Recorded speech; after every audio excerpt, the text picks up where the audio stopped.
Respected Dharma Masters, respected practitioners, and guests. In the last talk on Liao Fan's 4 lessons, we learned of Mr. Liao Fan's sincerity in honoring his teacher and revering his teachings. He did not casually say that he would do something and then forget all about it in a short time. Instead, he had the rare ability to immediately understand and believe everything the Master told him.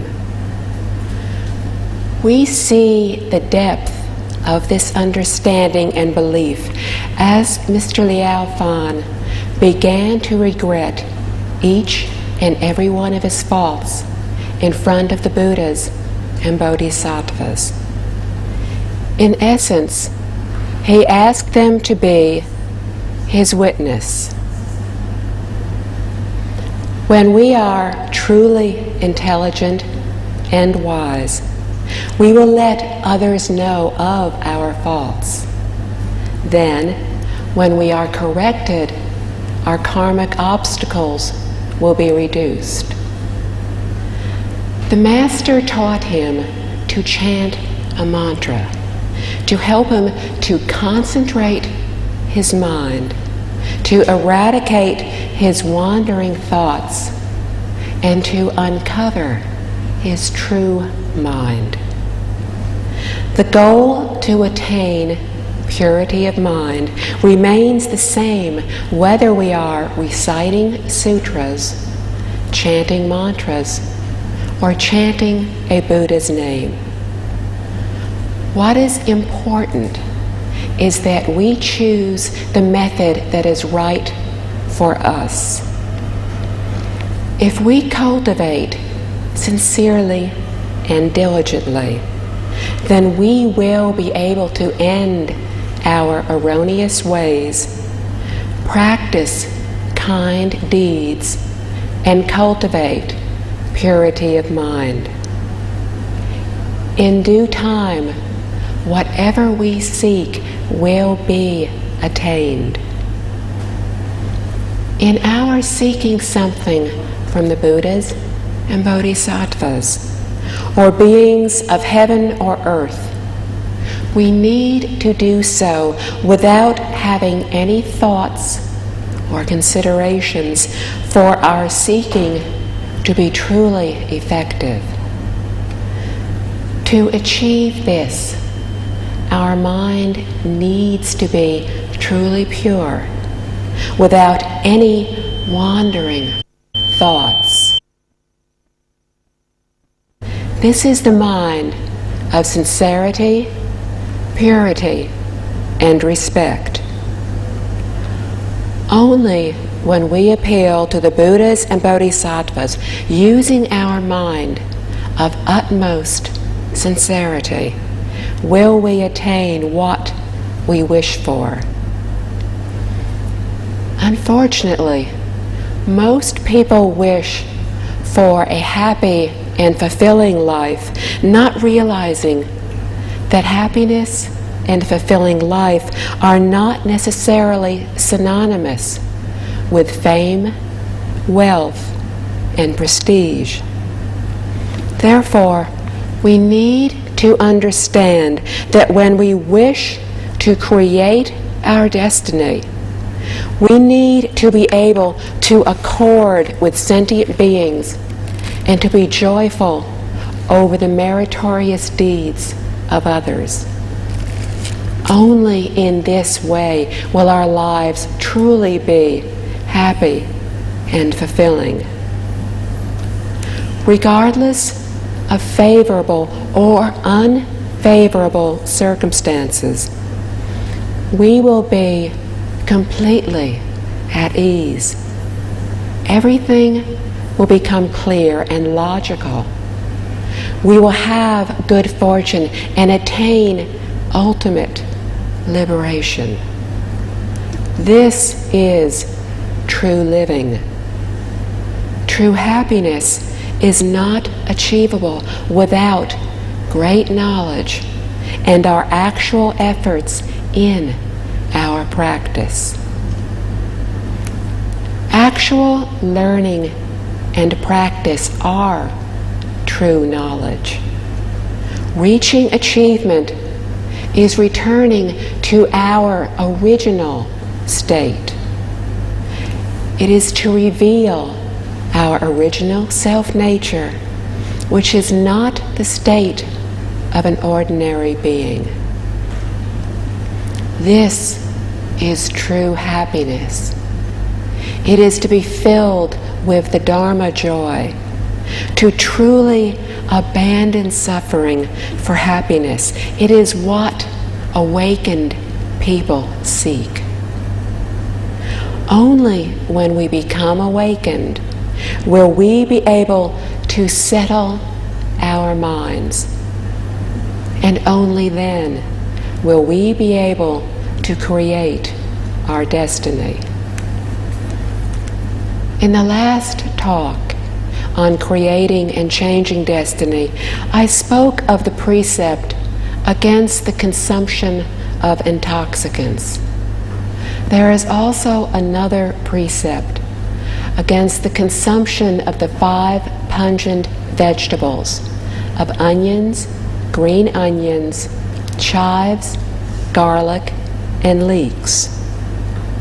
The Buddha prohibited the consumption of these 5 vegetables to discourage people from consuming them, and he especially prohibited the use of garlic. Why? The Surangama Sutra explains that purity of mind is of utmost importance in our cultivation. However, if we have not yet reached a certain level of achievement, our intake of both food and drink can adversely affect our purity of mind.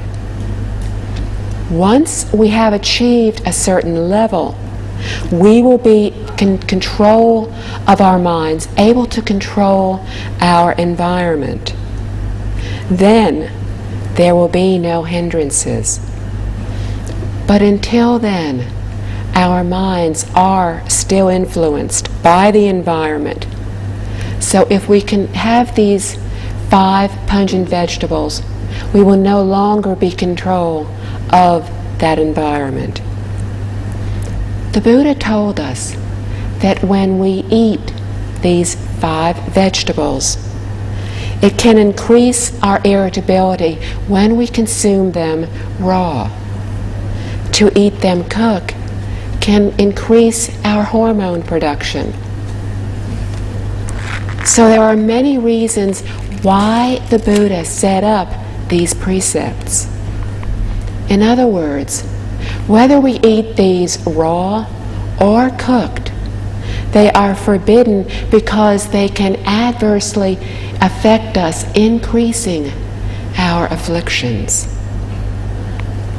Some lay people have said, if we cannot eat these vegetables, then we do not wish to become vegetarian. We need to understand the reasons behind this and all precepts. If these vegetables are used as seasonings, they will have no adverse effects. For example, if we stir fry 1 or 2 cloves of garlic into a dish, it will not cause any harm. Thus, when we understand the reasoning, we will see that Buddhism is very logical and very flexible. There are exceptions to strictly observing the precepts, even after receiving them, that enable us to introduce Buddhism to others.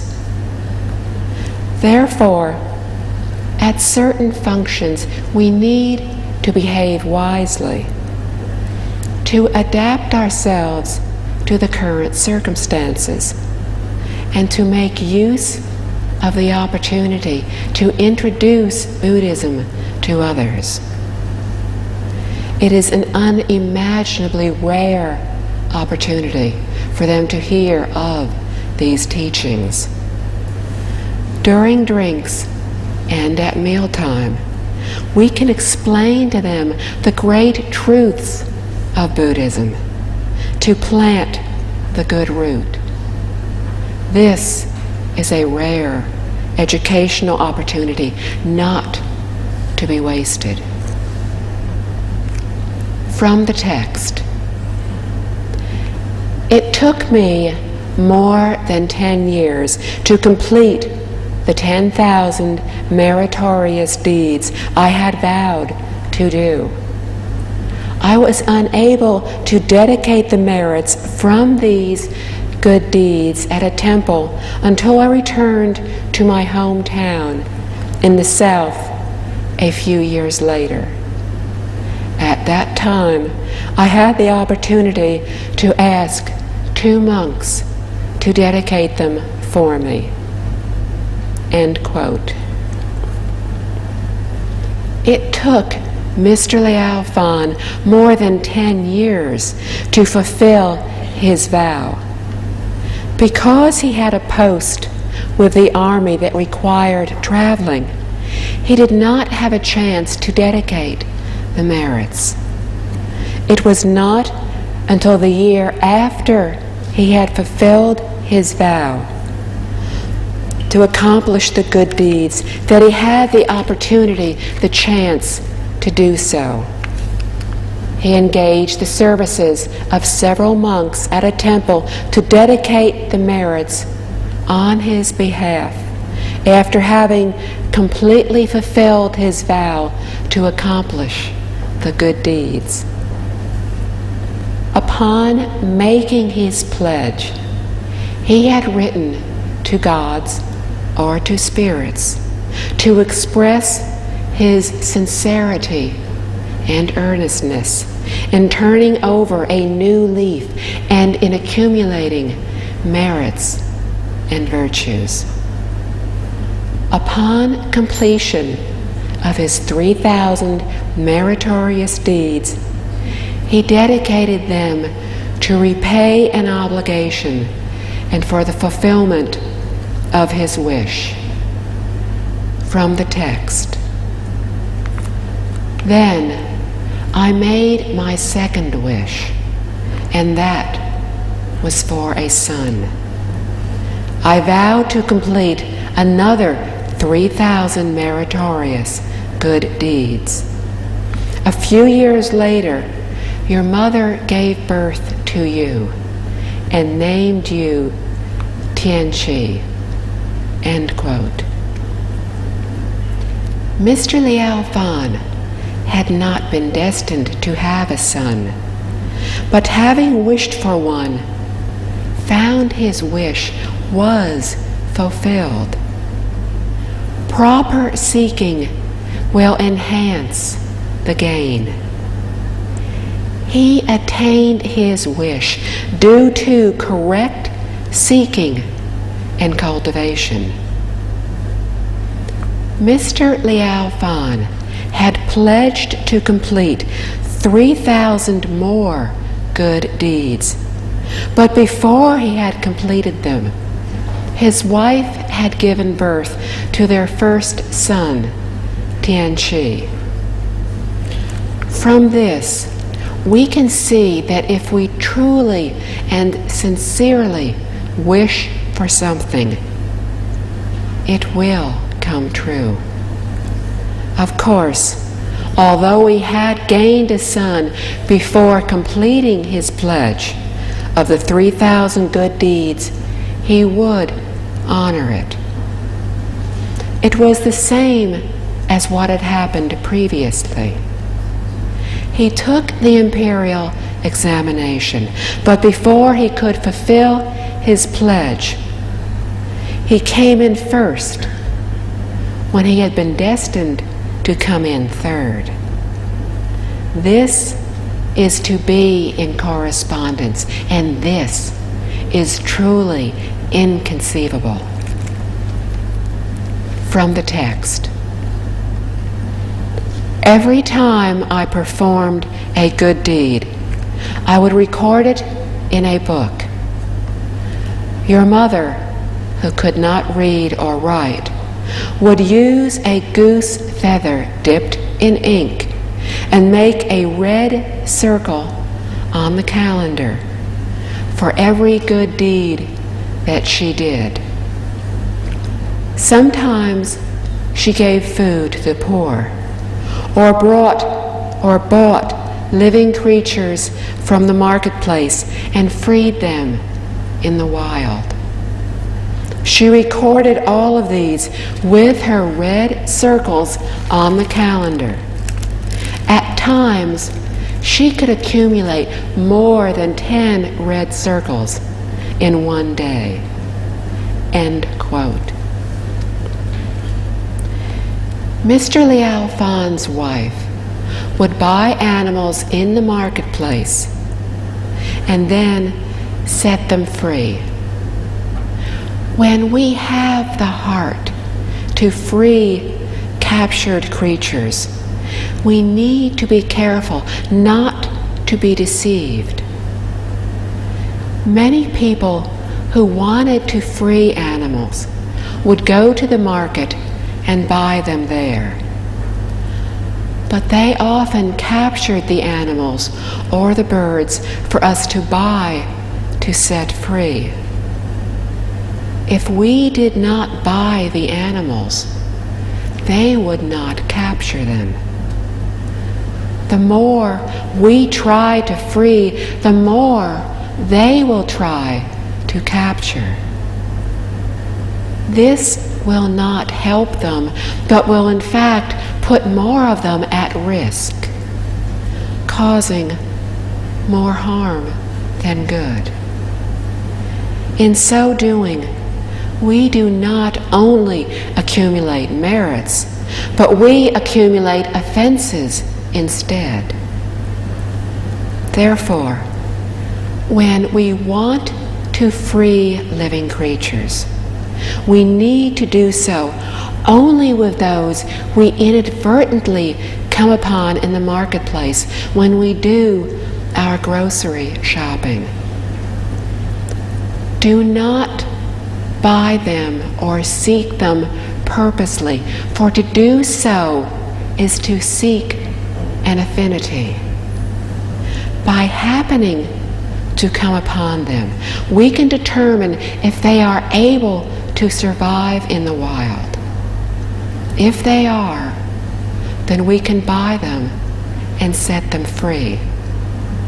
If we do not think they are able to survive, then it would be better to use our money for some other purpose to cultivate and accumulate merits.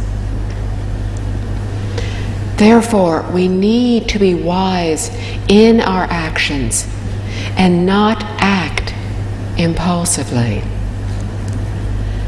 The meaning of freeing animals does not mean simply freeing them in the wild.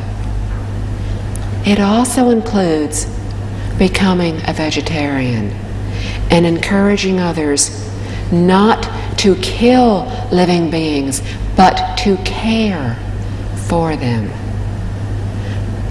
For example, we can print and freely distribute copies of the book, The Love of Life, with its beautiful illustrations by Mr. Z. Kai Feng, a famous Chinese illustrator. However, parts of this book are in classical Chinese, so perhaps someone could update the classical Chinese with phonetic pronunciations to update the book, as well as putting the illustrations into color.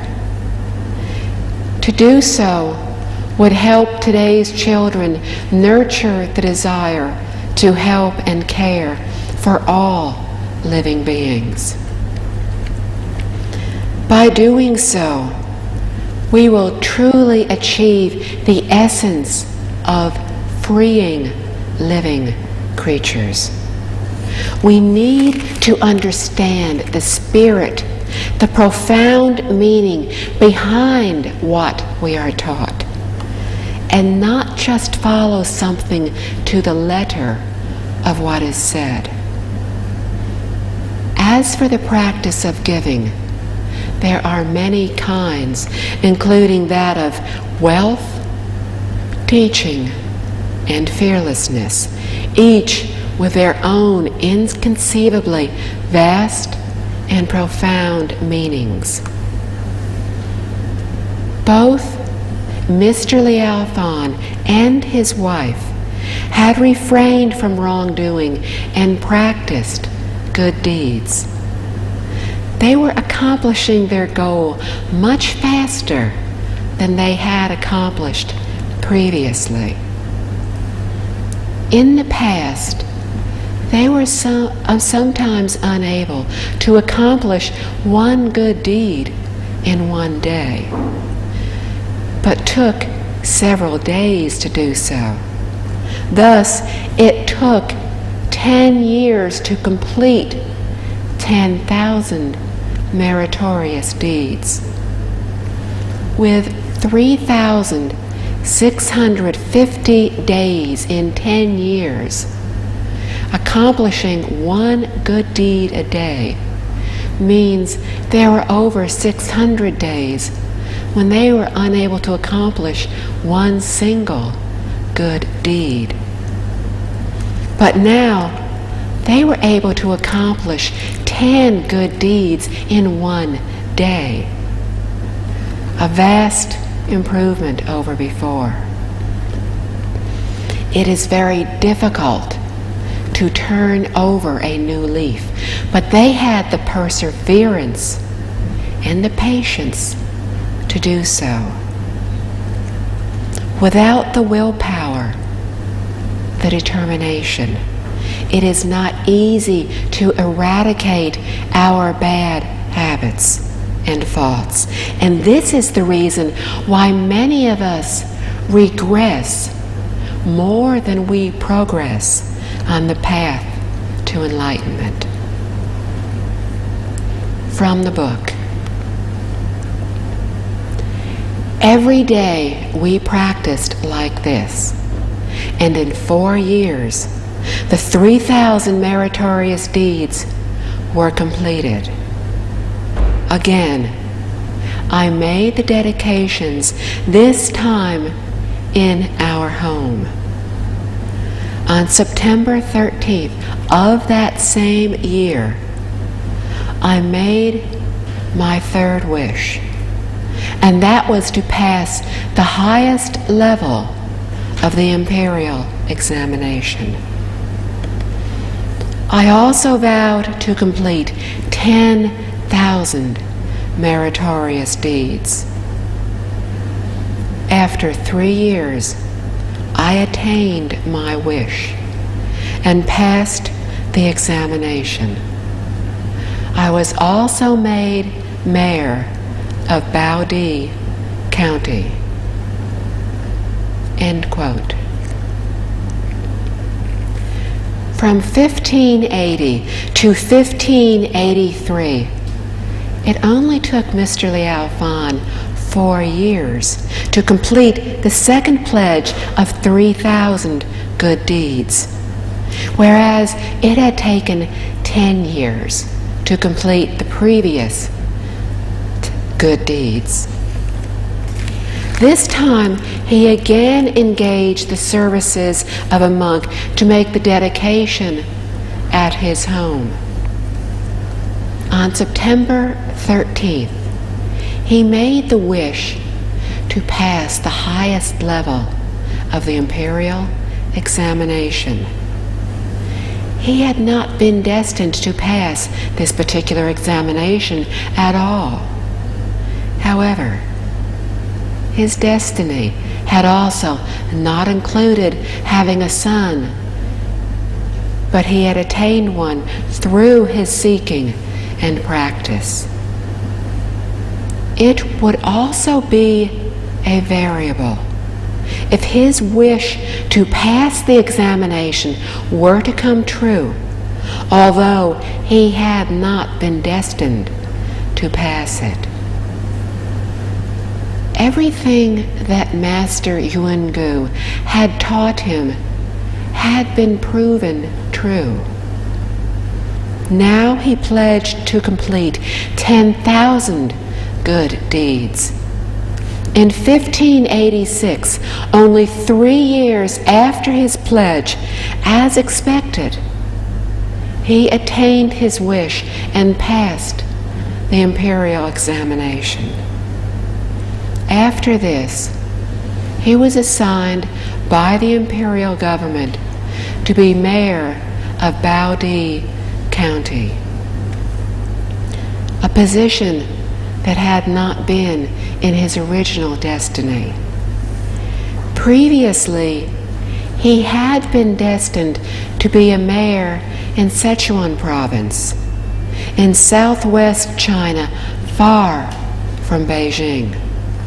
But now, he was assigned to Baodi County, very close to Beijing, the capital. Baodi is southwest of Beijing and currently in Hebei province. From the book. When I served as the county mayor, I prepared a small book to record my merits and faults, and called it the Book of Cultivating the Mind.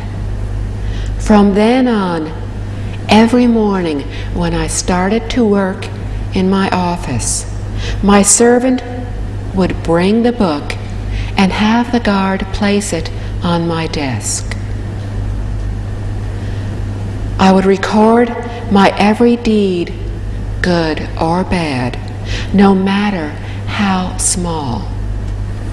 At night, I set an altar in the courtyard and put on my official uniform to emulate the way of Mr. Zhao, an officer in the Song dynasty. I burned incense and reported all my deeds to the heavens. End quote. This helps us to understand how he felt about managing public affairs after he came in to office, of his wish to create good fortune for all those whom he was responsible for. At this time, city or county mayors were chosen by the imperial government. They were not elected. Mr. Liao was a very good county mayor. He refrained from any wrongdoing, cultivated good deeds, and accumulated merits and virtues. At the beginning of his term of office, he prepared a blank notebook and named it the Book of Cultivating the Mind.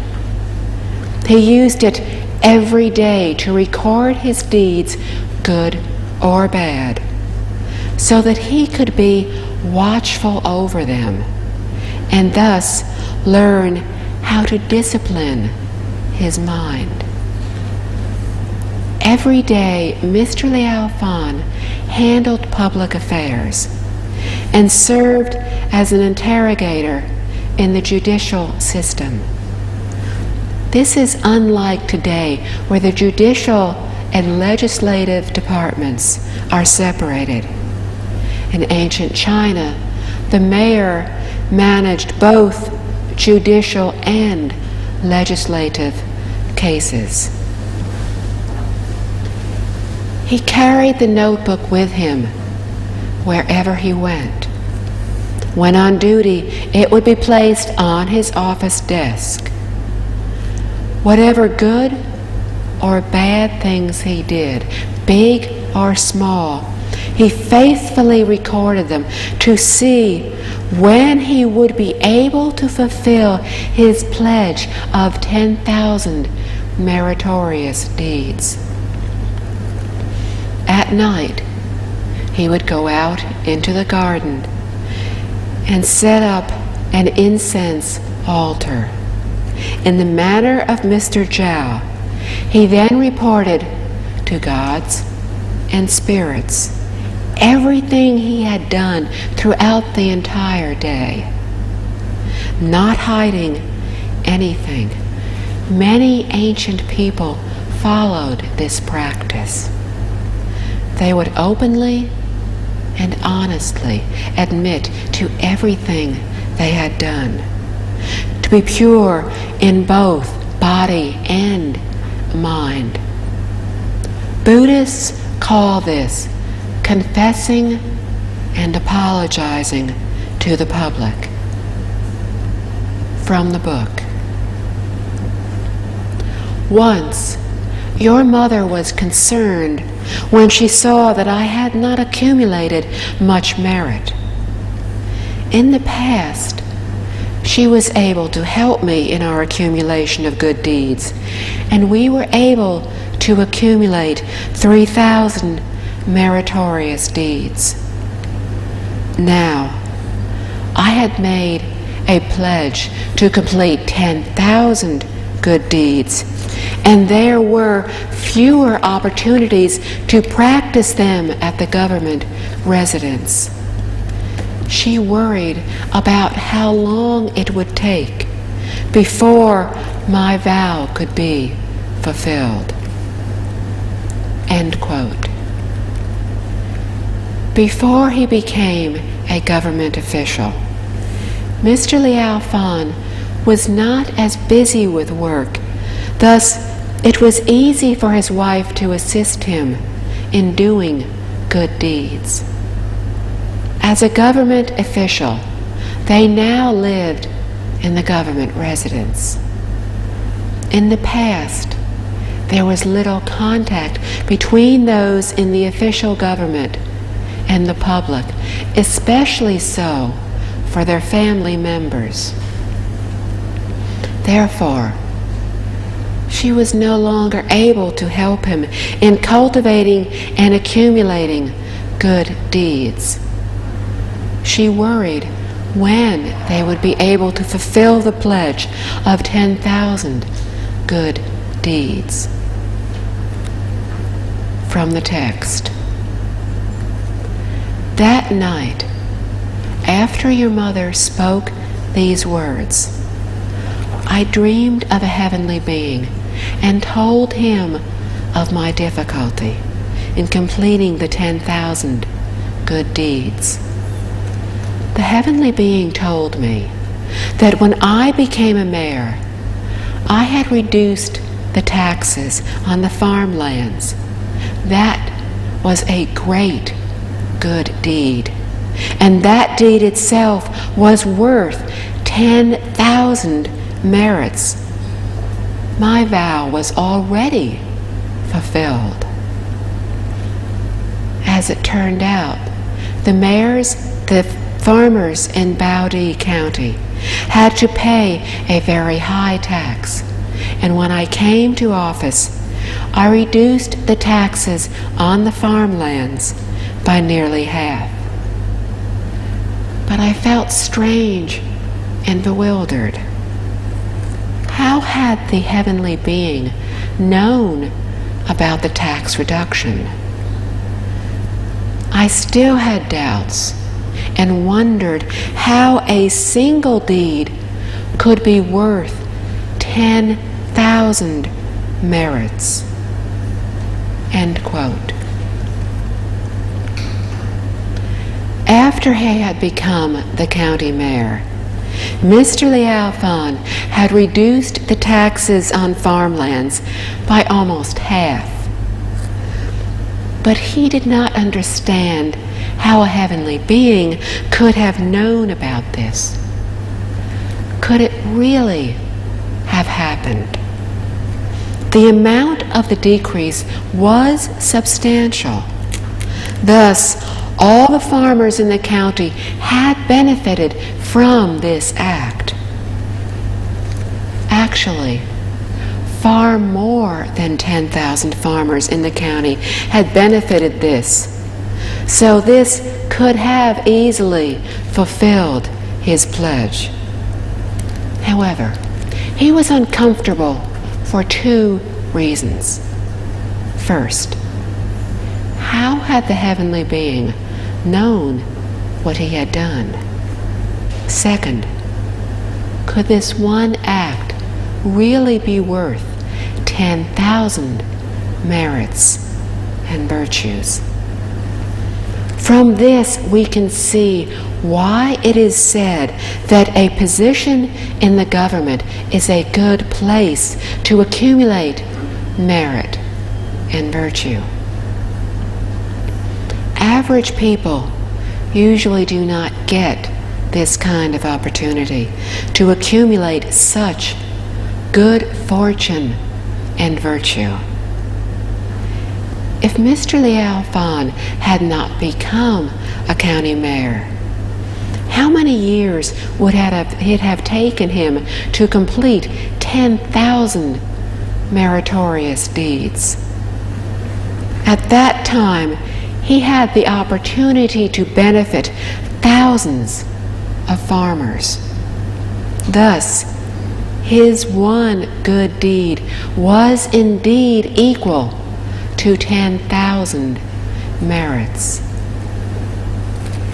It was easy to accumulate merits and virtues, and it was just as easy to commit wrongdoings. For if a public policy did not benefit the populace, but proved harmful to them, then this act would have become 10,000 offenses. Good fortune or misfortune truly depends on our thoughts.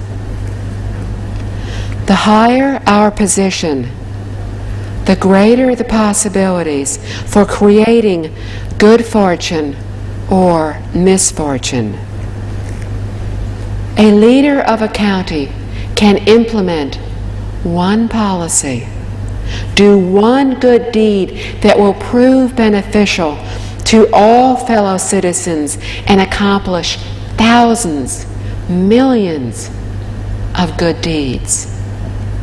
On the other hand, if the leader implemented a policy that proved harmful to the public, then he or she could have committed thousands, even millions of offenses. Average people do not usually have this kind of opportunity. There is a limit to the extent of good or bad we can do. If we hold the position and the status, and thus have the opportunity, we would do well to be cautious in our every action.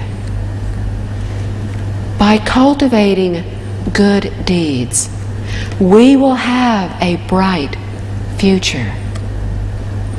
To do otherwise will ensure that we will fall into the three bad realms. Why? The results from our actions are more extensive and inclusive compared to those of average citizens. From the text. Coincidentally, the Zen master, Xuan Yu, was traveling from Utai Mountain and stopped in Baodi. I invited him to the government residence, told him of my dream, and asked him whether it was believable. Master Xuan Yu said, "If one does a good deed with such a true and sincere heart, without expectation of reward, then one good deed can indeed be worth the merits of 10,000 good deeds. Besides, your act of reducing the taxes in this county benefits more than 10,000 people. You have relieved the suffering of heavy taxes on all these farmers. The good fortune you will gain from this act will surely be great. End quote. Not long after he had his dream, by chance, he met the Zen master, Huan Yu, from Utai 5 Plateau Mountain, and asked him about what had happened. He wanted to know if it was indeed possible. It would be wonderful if something like this was really possible. If it was true that the pledge of 10,000 good deeds had already been accomplished. If it was not true, then he would continue to gradually accomplish the 10,000 good deeds. Master Huan Yu told him that yes, one good deed done with a heart of sincerity can indeed be worth the merits from 10,000 good deeds. This principle, to cultivate one is to cultivate all, was explained in the Flower Adornment Sutra. It is the learning and cultivation of non-hindrance. Why? Everything arises from our self-nature. If the cultivation corresponds with the self-nature, then it can be regarded as cultivating all. If we do good deeds not from our self-nature, but because we are seeking, then we will receive only what we seek and nothing more. If we seek from the self-nature, then not only will we attain what we seek, but we will also gain infinite benefits. What is the nature of the mind? An example which is easy to understand is called purity of mind in the Pure Land School. When our minds are pure, all of our deeds will be kind, will be good. Then we will accumulate far more than just 10,000 meritorious deeds. Amitabha is a name of millions of virtues. As we gradually come to understand the true reality, we will realize that what Master Oe said was logical, that Amitabha encompasses all of the infinite ways of practice. He said, how would we know that if we were able to be mindful of Buddha Amitabha, then we would understand all of the wisdom of the great Buddhist canon. Also, we can attain awakening with the guidance of the 17,100 stories of the Zen school. The practice of Zen Buddhism and the other schools are all encompassed within Amitabha. 3,000 kinds of dignified manners, 80,000 minute courtesies, and 3 divisions of precepts are within Amitabha. All the precepts, all the Buddhist teachings, all worldly teachings are encompassed within Amitabha. All methods, all ways of practice are within this name, for one is all. All is one. However, many people do not yet understand this. When we have achieved purity of mind, then we will have perfectly achieved innumerable methods. There are still many people who do not yet know the infinite methods, the infinite advantages found in the name Amitabha. When we give rise to thoughts, all Buddhas, all Bodhisattvas, all spirits of heaven and earth instantly know them. This one thought arises from our true nature. The true mind has no limits, has no boundary. When we do even the slightest good deed, if it corresponds with the true mind, then no matter how small, it is still infinite. Mr. Liao has yet to reach this level of understanding, has not yet reached this state of mind. He had only benefited the public from the aspect of phenomena. When we do a good deed with a heart of sincerity, then this deed can indeed be worth the merits of 10,000. This is the principle.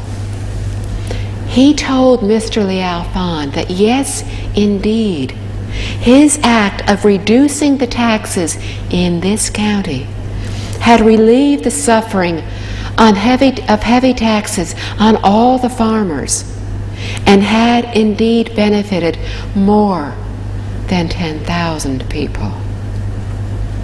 However, Mr. Liao had yet to understand this, as his completion of the 10,000 good deeds was done from the phenomena aspect. If he had done so from his self-nature, if he had cultivated from his true mind, then that one deed would not have been worth just the merits of 10,000, but of innumerable good deeds. If we see a beggar on the street and freely give him $1, then the merit of this accords with our self-nature. Why? Because at that time we did not have discriminatory thoughts of others and we, of beggar and giver. We did not differentiate between receiver and giver. We were not attached. In this way, the merits from giving $1 are infinite, for they are the uncovering of our virtuous nature. The merit from giving millions of dollars may be less than that of $1 sincerely given. Why? We have given this money from our 8 consciousness minds. This mind has discriminatory thoughts, has attachments. It is limited, and therefore we are unable to break through this obstruction. However, when we act from our true mind and donate just $1, but have neither discriminatory thoughts nor attachments, then the merit is as boundless as the infinite universe. The reason why our merits cannot compare with those of Buddhas and Bodhisattvas is because of the differences in our minds, the differences in our intentions. The environment changes according to our minds. We, as ordinary people, are very narrow-minded. No matter how much good fortune or merit we cultivate, we will always be bound by our discriminatory thoughts and attachments. These thoughts and attachments no longer bind Buddhas and Bodhisattvas. Even when they perform a small deed, their merits are infinite. In understanding this principle, our every thought will be perfect, and our merits and virtues will be infinite. Mr. Liao could not even yet imagine this state of mind. So he practiced from the aspect of phenomena and benefited only 10,000 people. From the text. Upon hearing his words, I was overwhelmed with gratitude and immediately gave all my savings for him to take back to Utai Mountain. I asked the master to use the money for a food offering for 10,000 monks and to dedicate the merits for me. End quote. It was rare to see a person like Mr. Liao who would, without having to think it over, give his savings to the Utai way places to provide meals for 10,000 monks. Usually, when laypersons wished to be generous, they would donate money for meals for 1,000 monks and nuns. But Mr. Liao wanted to do so for 10,000 to fulfill his great vow of 10,000 deeds. During the Ming and Qing dynasties, Buddhism flourished. Thousands of monks and nuns lived on the 4 great mountains in China. The 10,000 who lived on Utai Mountain was actually not an especially large number. The mountain with the most people was Putah, with around 30 to 40,000 monks and nuns. And there were over 10,000 monks and nuns living on Amei and Jiuhua Mountain. These mountains symbolized Great Conduct Bodhisattva and Earth Treasure Bodhisattva, respectively. Mr. Yu explained in his commentary that someone who makes such a quick decision to give generously without the slightest thought of reluctance or miserliness will gain infinite good fortune in return. This generous giving, without the slightest doubt, showed that Mr. Liao Fan was an honest official, not at all corrupt. How much money could he have? He gave all of his savings to provide food for 10,000 people. He came from a poor but honest family, and he was very rare in that he deeply understood the law of cause and effect. He would never have taken anything that was not his, something not readily achieved by most people. While we do good deeds, most of us will only do the minimum. In this case, we might have given $100 and felt very pleased with ourselves. Unlike Mr. Liao Fan, who gave everything he had, a very rare person. From the book. Mr. Kong had predicted that I would die at the age of 53. However, I survived that year without illness, although I did not ask the heavens for a longer life. Now, I am 69. End quote. Mr. Liao Fan was destined to die at 53.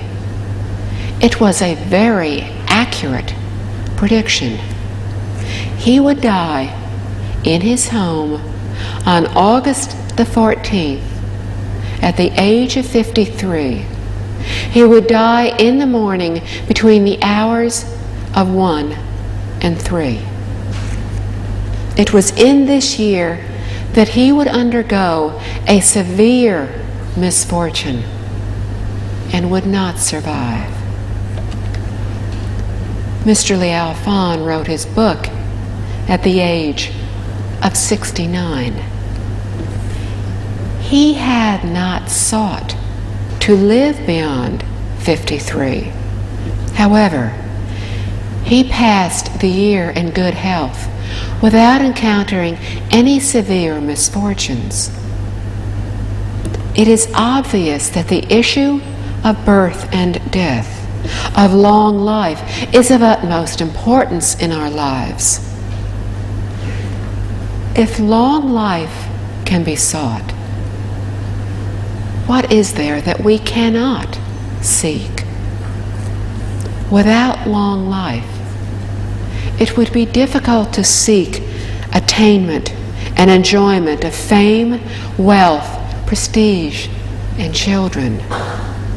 This seeking has to be done properly, in accordance with the teachings. It has to be done from our mind, from our heart of utmost sincerity. In this way, there is nothing that cannot be attained. If we were to seek from the outside, as Master Yuan Gu had said, then we would lose both inside and outside.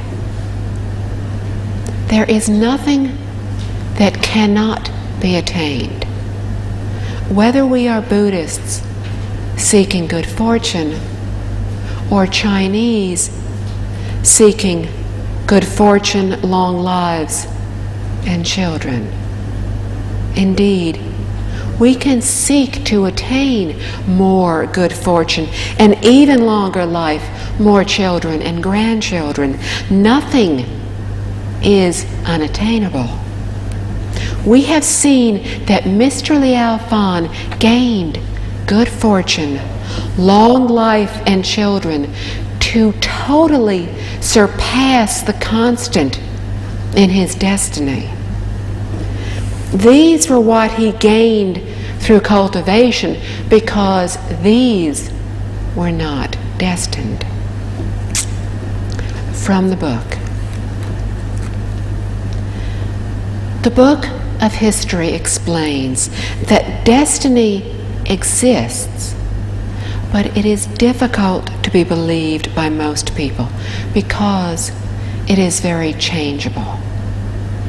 End quote. The book of history is one of the 5 classics. The others are the book of songs, the book of changes, the book of rites, and the spring-autumn annals.